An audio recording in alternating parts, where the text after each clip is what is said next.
Last week on Working Class Foodies, we showed you how to make our family's traditional, fail-proof apple cake. A bunch of you sent in photos of your own cakes. Here's Louise's beautifully sugared square cake, MDF Smash's mouth-watering bundt cake, Justin and Marissa teased us with a photo of their batter ready to go in the pan, and Clever Kitty topped her cake with a maple glaze. If you've got a recipe, photo, or video to share with us, post a link in the comments or upload it to hungrynation.tv/submit. So, we had a lot of pumpkin seeds left over from all the jack-o'-lanterns we made. And after the first few batches of roasted pumpkin seeds, kind of got tired of them. And then we tasted Jacques Therez's seasonal pumpkin seed brittle. And it was so good. The pumpkin seeds gave a really nice toasty flavor and also a really good crunch to the brittle. And even though I'd never made candy before, I figured Halloween's right around the corner. You know, what better time to try for the first time?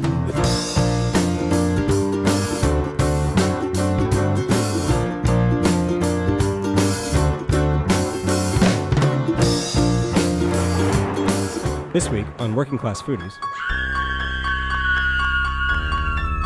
we found a recipe for pumpkin seed brittle by Dan Barber, the chef owner of Blue Hill and Blue Hill Stone Barns, in the New York Times that looked easy and delicious. So I need 1 3/4 cups of sugar, 3/4 cup water. So I'm just going to stir it until it comes to a boil. And then it's going to go to 264 degrees. I take you out, I have a smoke. I bite your dress, so it's at 264, so I'm going to pull it off, add in the salt and the pumpkin seeds.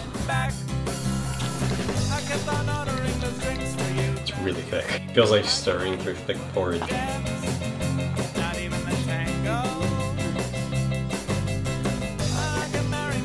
Remove from heat. So we add the butter and the vanilla and stir to incorporate. So then we add the baking soda.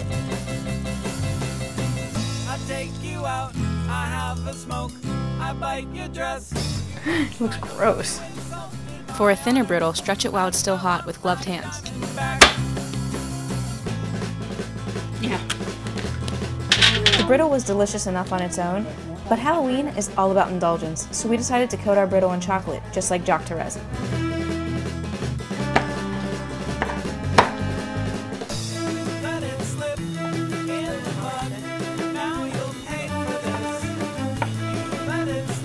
Alternate between microwaving the chocolate for 30 seconds at a time and stirring it until the chocolate is at 88 degrees Fahrenheit or 31 degrees Celsius, or 2 degrees less for milk or white chocolate.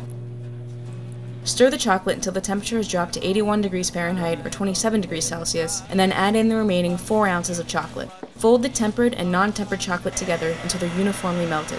If the chocolate dips below 81 degrees Fahrenheit, you can use a hairdryer to bring the temperature back up. Check out Jacques Therez's instructional video on tempering chocolate for more cool tips and advice. Once the chocolate is all melted together, it's time to coat the brittle.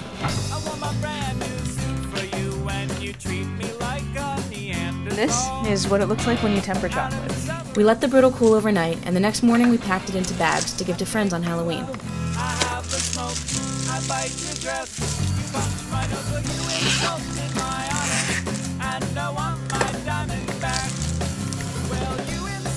Stay tuned. After the break, we take a stab at some grown-up candy apples, but not everything goes according to plan. While we were kind of in the throes of our candy-making craze, the second-to-last issue of Gourmet magazine had a recipe for sort of grown-up candy apples made with red wine in the caramel. Sounded kind of interesting. Let's make those too. Need 8 small apples. So I'm putting these chopsticks into the apples for holders. I could use popsicle sticks or anything too, but since we have takeout Chinese, we have all these leftover chopsticks. 1½ cups of red wine.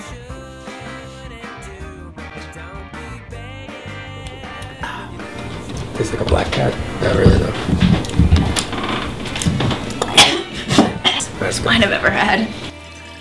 Boil the wine over medium heat until it's reduced to ½ cup, and then remove it from the heat.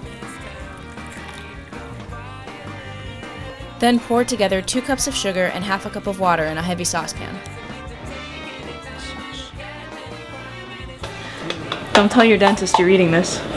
Stir the sugar and water together over medium heat. When the caramel starts to boil, swirl the pan occasionally so that the caramel colors evenly. When it's a dark amber color, add the wine and swirl the pan. Stir in 6 tablespoons of heavy cream. and then simmer to 238 degrees Fahrenheit or 114 degrees Celsius.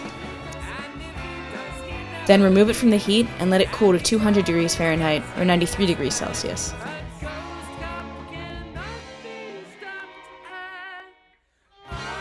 Dip the apples in the caramel. Swirl them so the caramel coats the apples evenly and hold them upside down for about 15 seconds to help the caramel set.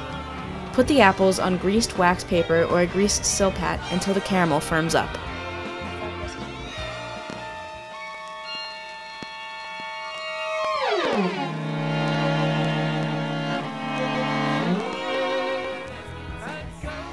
I don't really know what happened, but somehow these candy apples, the caramel didn't stick and it melted off. No good? So I don't know what we did wrong. If anybody else has tried this recipe, please let us know.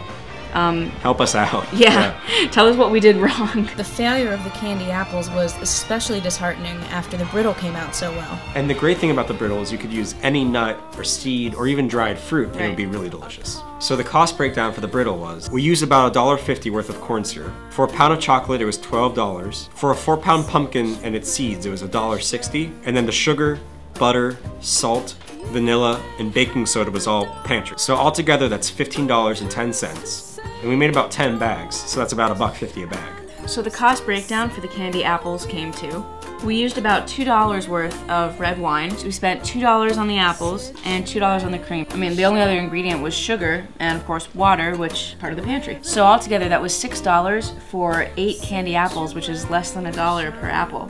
Right, and because we used chopsticks that came with takeout Chinese, that was a lot cheaper than buying popsicle sticks. Right. So send us your recipe for a grown-up candy or a caramel apple, and whoever sends in the best recipe will win a bag of our pumpkin seed brittle.